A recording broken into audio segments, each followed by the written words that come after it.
So there's a moment in this whole debate, something important was missing. I mean, not legally missing, not politically missing, but humanly missing.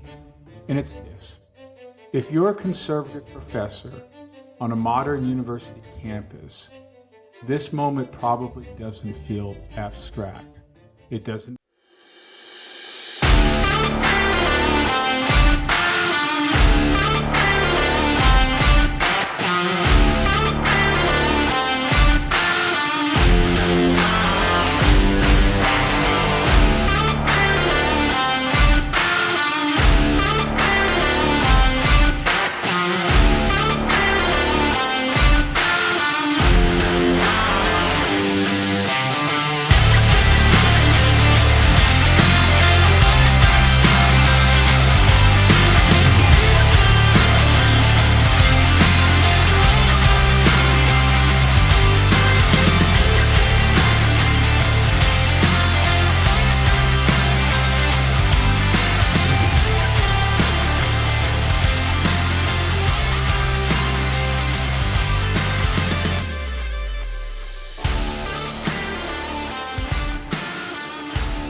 Hello, hey, I'm Steve Teskey, retired judge. Welcome to Justice Redesign. This podcast is going to continue a conversation about academic freedom. The title that I've given it is that academic freedom isn't liberal or conservative, it's structural. Now, before we get started, I want to offer a brief note to help frame today's conversation.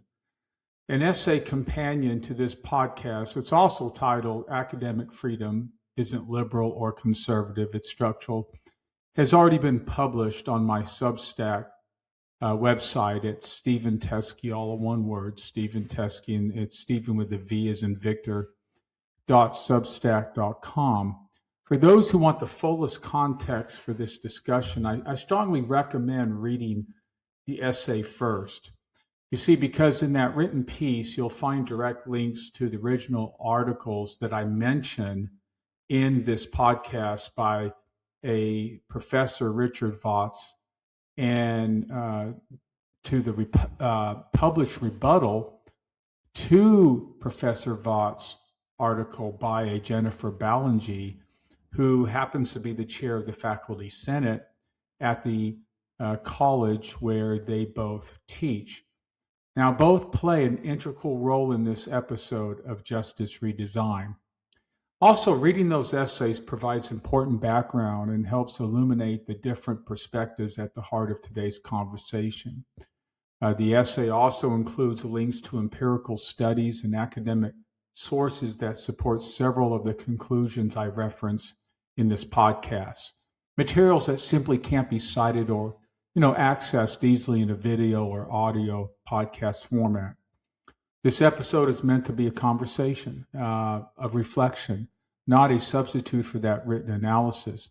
So think of the essay in this podcast as companion pieces, each deepening the other. So with that context in mind, let's begin.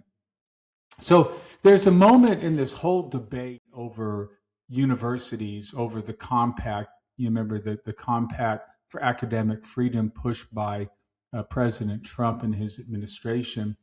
But there's a moment in this whole debate over the universities in this regard, over Mark Rowan, from that New York Times opinion piece I wrote about in a previous essay, over May Melman, who's really the architect that President Bush has brought in to spearhead this.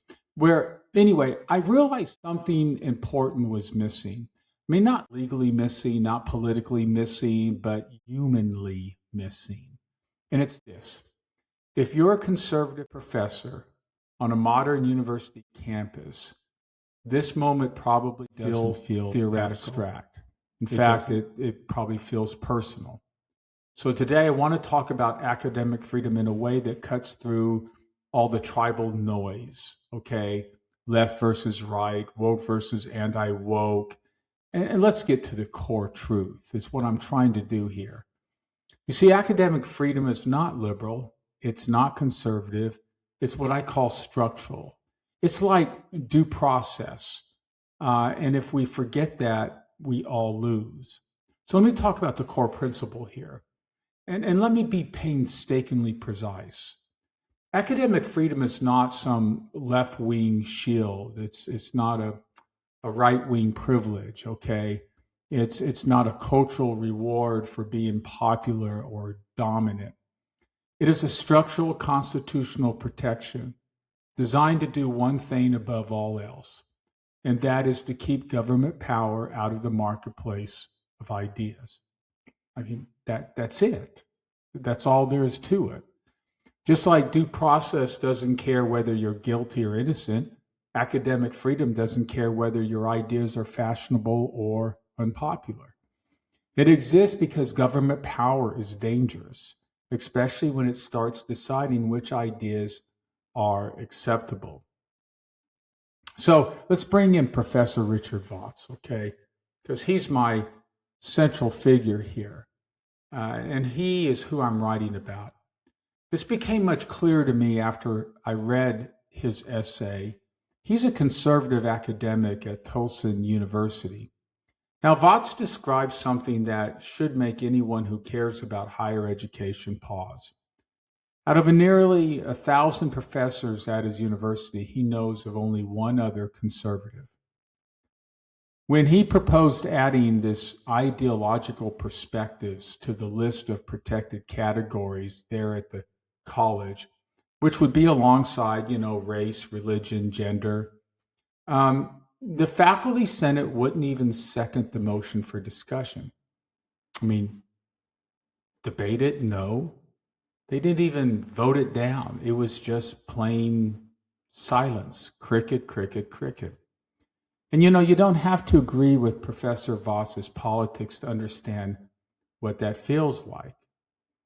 But he's not a caricature. He's not some political operative.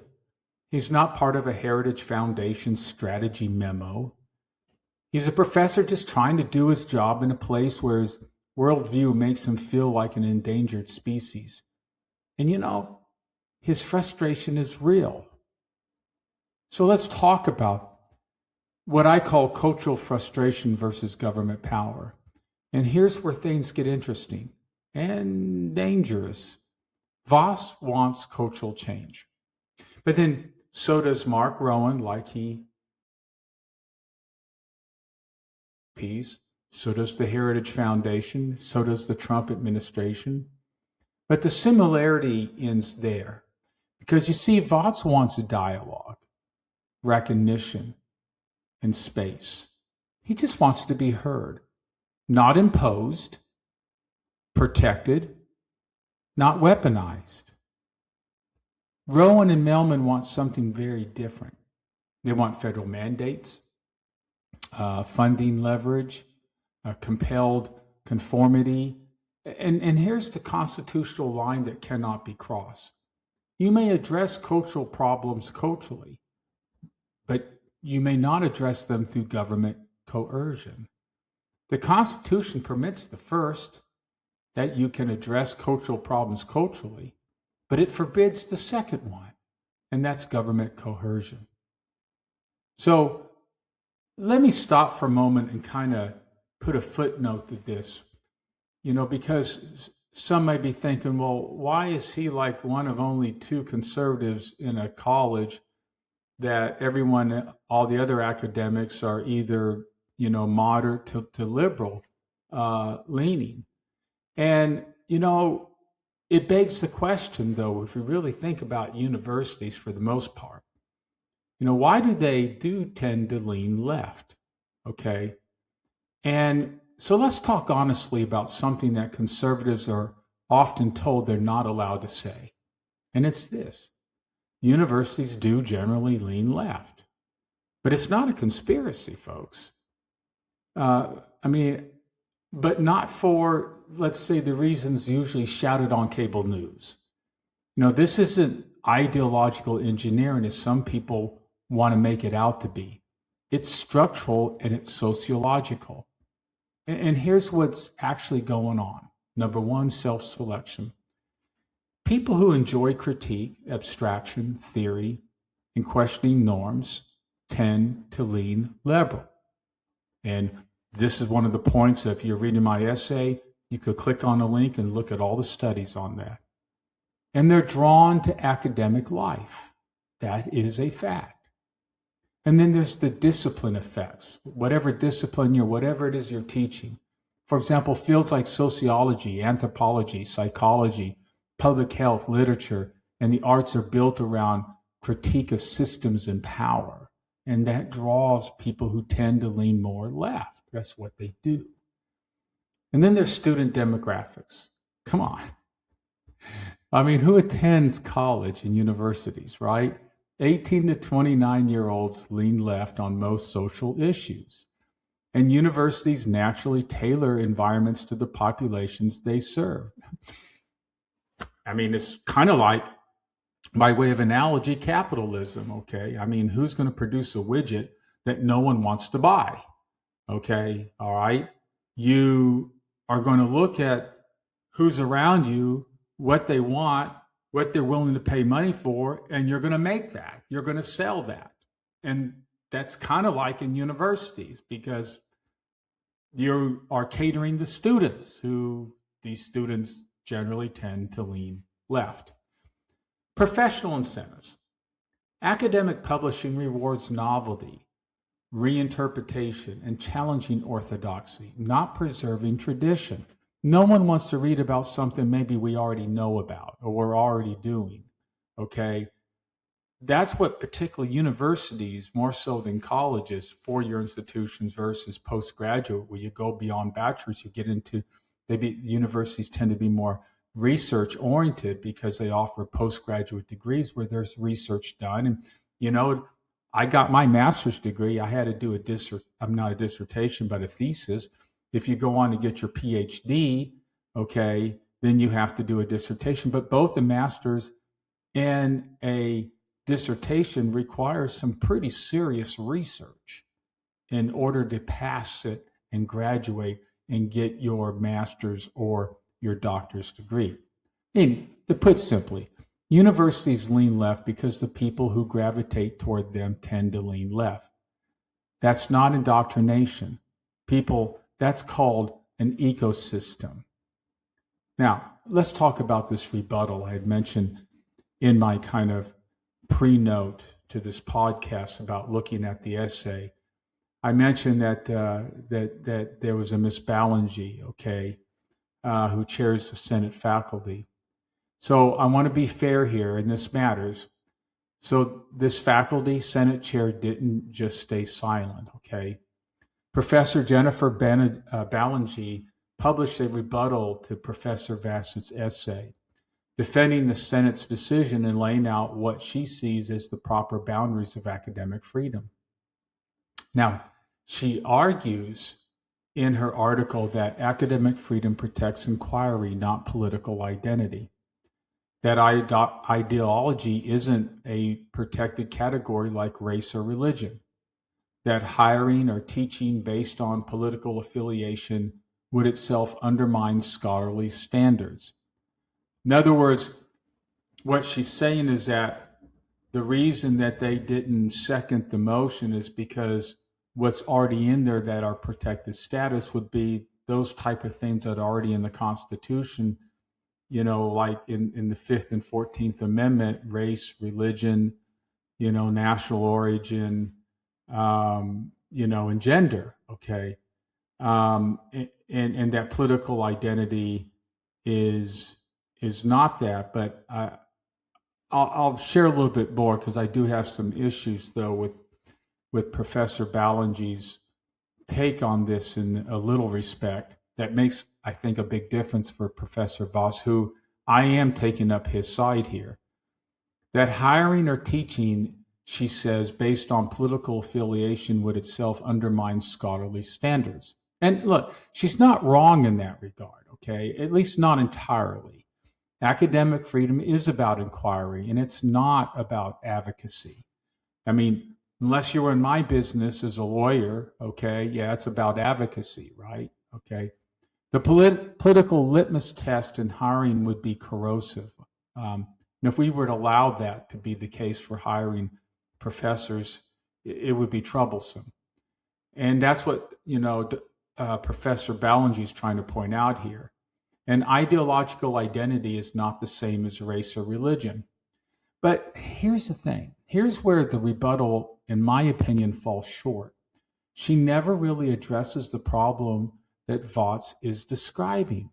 She assumes that ideology is something invisible, that if faculty are doing their jobs properly, no one would even know their political views. Really? Anyway, but anyone who has spent time in academia knows that ideology often shows up indirectly in research agendas, for example, in which questions are considered legitimate, in which perspectives are welcome, and which are quietly dismissed. Let me make this personal for a moment. I would be naive and honestly a little ridiculous if I claim that people who have read my essays or listened to this podcast have no idea where I generally fall ideologically. Of course they do. It's not hard to label me liberal. But that label does almost no real work. The real question is, well, what kind of liberal am I? What kind of liberal is Steve Teske? Think about that. Think about what I'm doing here on this podcast and what I put in that essay. I'm devoting an entire essay and podcast episode to defending a conservative professor, okay, who's on the other side of the aisle from me ideologically, because he feels marginalized in a liberal academic environment. And I'm doing it openly, unapologetically, and I'm doing it with conviction. Not because I agree with his ideology, right? No, but because my ideology demands it. For me, academic freedom is not about protecting people I like or ideas I endorse. It's about protecting the space where ideas I don't agree with can still be aired, challenged, and debated. If ideology were the test of who gets to teach, I'd fail my own values. My liberalism doesn't require ideological purity. It requires pluralism.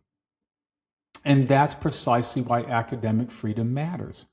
Because you see, without it, dialogue dies, inquiry narrows, and truth becomes whatever the majority finds most comfortable.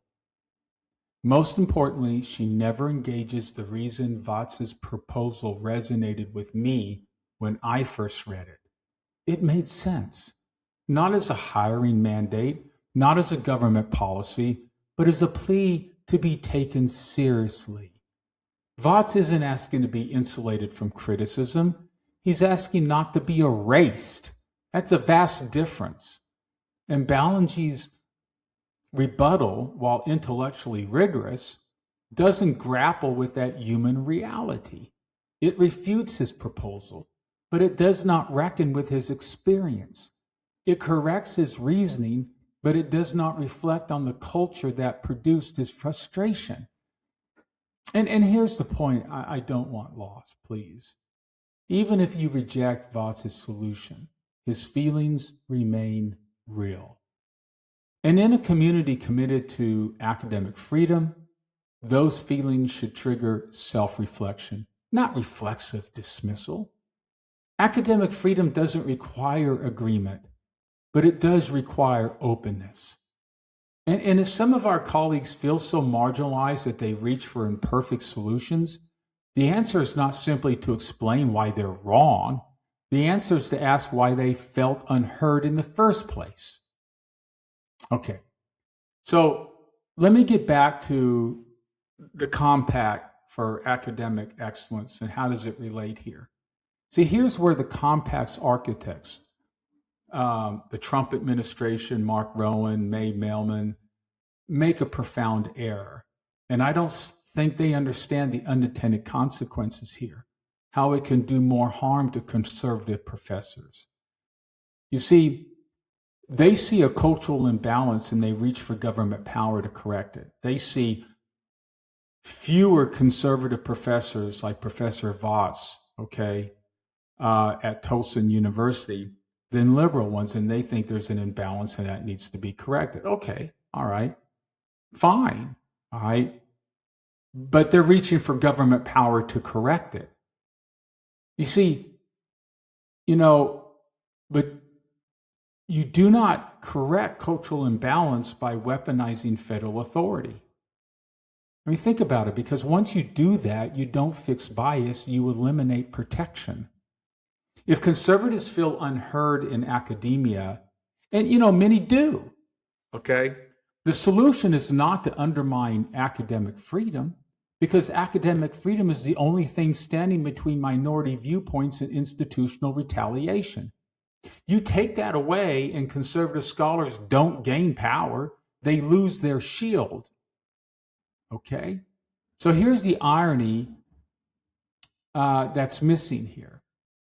And I think by a number of conservatives like Rowan and Mehlman is that they refuse to see this. The very doctrine they want to weaken is the one that protects conservatives on liberal campuses. Academic freedom is not situational. It is not partisan. It does not ennoble the majority or silence the minority. It is a constitutional firewall between ideas and political power. It's why conservative ideas can still be taught at Berkeley, one of the most liberal universities in the country. And liberal ideas can still be taught at Hillsdale, which is a college, much smaller, not like a research university like here in Tucson, the University of Arizona. Once government starts dictating ideological hiring, restricting political speech, or enforcing institutional silence, conservatives may cheer, but just for now, maybe. But President doesn't care who cheers. Today's instrument of conservative correction becomes tomorrow's instrument of progressive enforcement.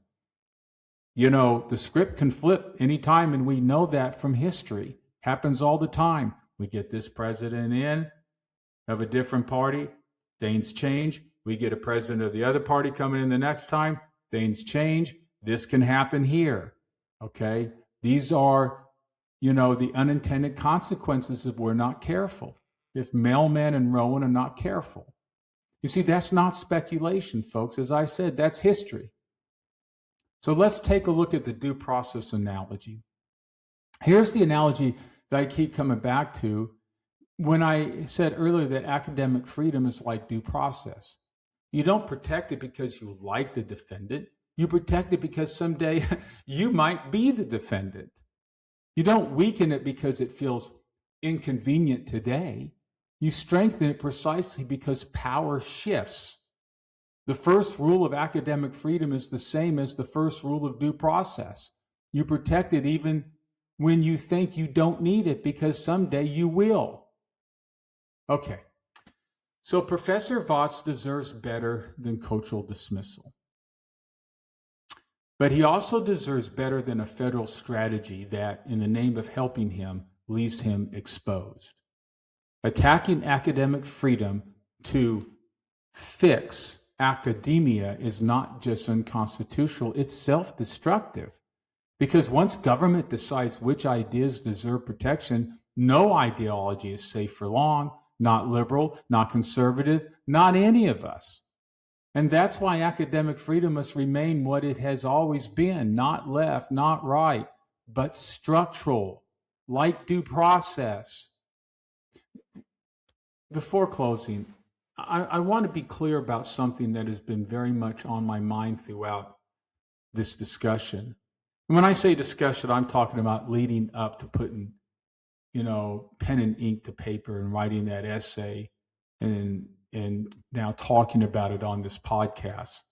You see, defending academic freedom does not require blindness to moral reality.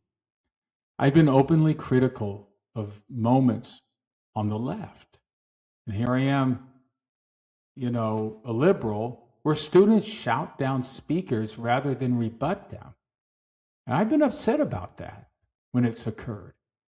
And of online mobs that seek to cancel people for imperfect phrasing rather than engage ideas in good faith. I mean, that's childish, in my opinion. Let's grow up. So, at the same time, acknowledging the constitutional protection of speech does not mean all speech is morally legitimate or deserving of normalization.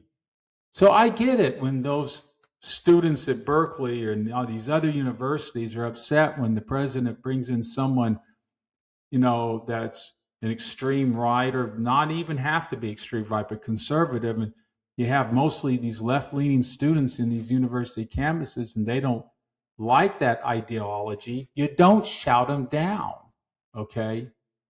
All right? Like I said, acknowledging the constitutional protection of speech does not mean all speech is morally legitimate or deserving of normalization. Okay, that's true. All right, and I'm going to get to that in a moment. But when you come in with politically conservative ideas and solutions and thoughts, and you don't like them, that's not good enough. That has nothing to do with morality. Those are legitimate conservative ideas. Okay, like Professor Vaughts, who, may be propounding, lessons upon his students that have more conservative a conservative leaning ideology to it, not because it's political, but even within research, there's a left and right, okay, and how to approach things. So there are ideologies rooted in. So where I'm trying to separate here, okay, is this about speech, and there's all types of speech. There's all types of ideologies. Where I get concerned is there are those ideologies rooted in racial, religious, or ethnic hatred that are so antithetical to a pluralistic society like America that they warrant firm moral rejection, even if they remain legally protected from government punishment. Okay, I'm talking about recently in the news, Nick Fuentes, the neo-Nazi, the one who admires Adolf Hitler and, makes those type of statements that can really get under the skin of a lot of people, including myself, okay? But they're still protected, right? But my point is, are they really moral? Because they tend to erase a whole set of people in humanity, which is hate. Do we not have a duty, a higher moral ground to reject it? Even though they can say it, because do I not have the right to speak freely too and reject it? Yes, I do. The bar for drawing that line, though, must be exceptionally high, carefully guarded, and never weaponized for political convenience. But pretending the line does not exist is just as dangerous as drawing it too casually. That tension between free speech and moral legitimacy is not something I believe can be resolved in a paragraph or even in a single essay, and not certainly in this podcast. It deserves its own careful treatment, grounded in history, constitutional doctrine, psychology, and the hard lessons of the 20th century. In a forthcoming essay and podcast, I plan to explore that question directly. Where does a free society draw the line between protecting speech and refusing to normalize ideologies that seek to erase the humanity of others? How is it that I loathe somebody saying that they're glad that the 7 million Jews during the Nazi Holocaust were murdered, okay? But they have the right to say it. They have a First Amendment right to say it. But is there not a line there where I can go up to and I can exercise my First Amendment right to free speech and say, you're wrong, okay? And to what extent maybe we as a society have a moral obligation to come together to do that in those circumstances. You see, it's difficult to navigate, okay? But I want to have that conversation, and so that's why I'm raising it here. So for now, as I said, I'm not raising it to fully answer it, but to make clear that defending academic freedom does not require moral indifference, and that drawing that distinction responsibly is one of the hardest tasks of a democratic society. One final thought. I want to acknowledge someone whose response to this essay has given me a great deal to think about. That's my brother-in-law, John Knapp. He'd reached out after reading the essay, academic freedom, it isn't liberal, conservative, structural.